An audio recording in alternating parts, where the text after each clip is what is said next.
Laking tuwa ng magulang mo at ang kamay nila ang iyong ilaw.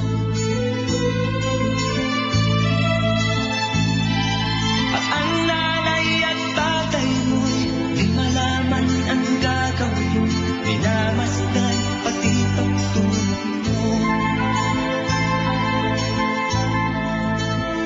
At sa gabing napupuyat ang iyong nanay sa pagtimpla ng gatas mo.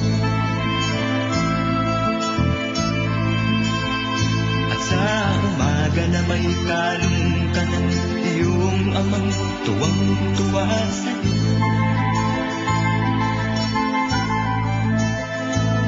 Ngayon nga ay malaki ka na, ang nais mo'y maging malaya, di man sila payag walang magagawa.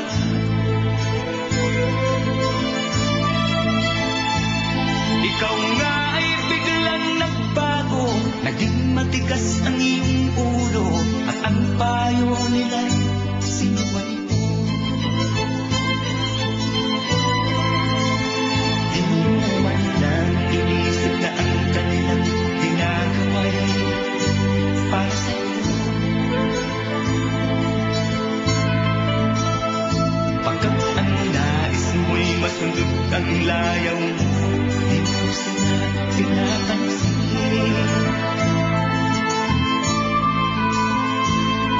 Nagdaan pang mga araw at ang landas mo'y naligaw, ikaw ay nanunong sa masamang bisyo.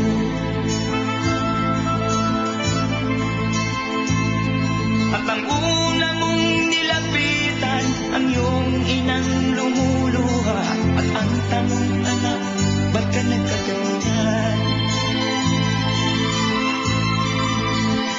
At ang iyong mga matay biglang lumuha ng di mo napapansin.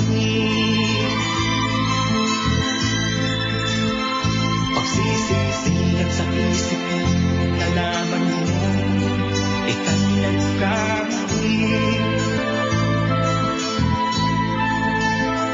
Pagsisisilat sa isip mo, nalaman mo ika'y nagkamali.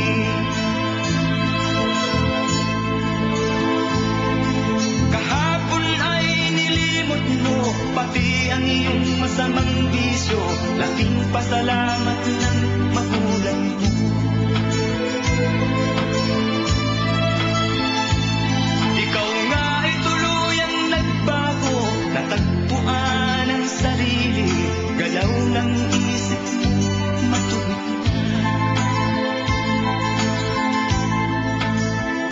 Patuloy ang takbo ng araw at ikaw ay natutong umibig.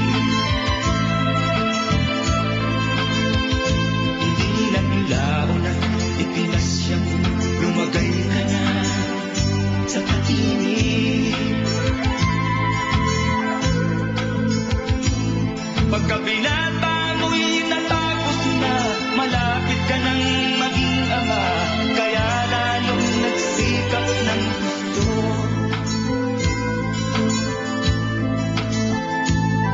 Dumating ang iyong hinihintay, sinilang ang panganay mo, parang langit ang iyong nadama. Ngayon anak, alam mo na kung anong pakiramdam ng maging isang ama.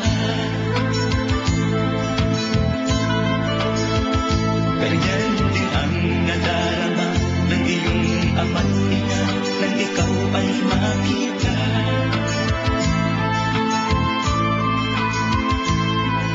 Ngayon iyong naramdaman, ngayon iyong naranasan, ngayon iyong maiintindihan.